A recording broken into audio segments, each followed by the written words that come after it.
বন্ধু সিঁড়িটা নিয়ে তো। বন্ধু তুই শুধু নাম, সিঁড়িটা অনেক ভারী, দুজন মিলে নামবো। মই ছাড়া নামবো কি করি? তোকে ছাড়া আনবো করি? তোর দ্বারা হবে না রে।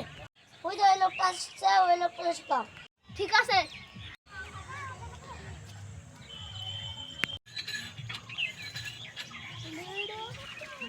ও চাচা দাঁড়ান। বলো। চাচা আমি বলছি ওকে মইটা অনেক ভারী, দুজন মিলে আনবো। দাঁড়াও, আমি ঝামেলা সব মিটে দিছি। লাভ মারলে তো সমস্যা মিটে যায়।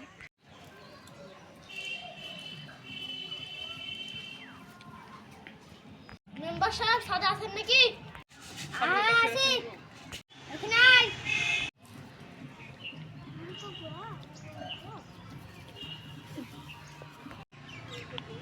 কেসে বল। শাহরুরের কথা শুনে আমার বন্ধুর হাত ভেঙ্গিস। ঠিক রে, একটু খুলি বল। বন্ধু একটা পাশের উপর বসছিল, ওখান থেকে লাফ করতে পেরেছে। মেম্বার সাহেব আপনি এই বিচার করুন। আমার বন্ধুর হাতে যত খরচ সব ওই দিবে। এগুলো শোন, ওই পালা শাহরুখ ফেটে কিনা ওকে। মেম্বার সাহেব ধরেন জি না, খাওয়ার বিচার আছে। মেম্বার সাহেব আমাকে ডাকিছেন? হ্যাঁ ডেকেছি। তুই বলে সাকিবের হাত ভেঙে দিয়েছিস? সাহেব আমি হাত ভাঙিনি, কিন্তু সকালবেলা ঝামেলা করছিল। ওরা ওকে আমি সকালবেলা ওই পাখি তুই লাফ মারতে বলছিল। তুই ওকে লাফ মারতে বলেছিস কেন? ওরা দুজন মহিলা ঝামেলা করছিল। ও বলছে যে ময়দা নিয়ে আমি নামবো।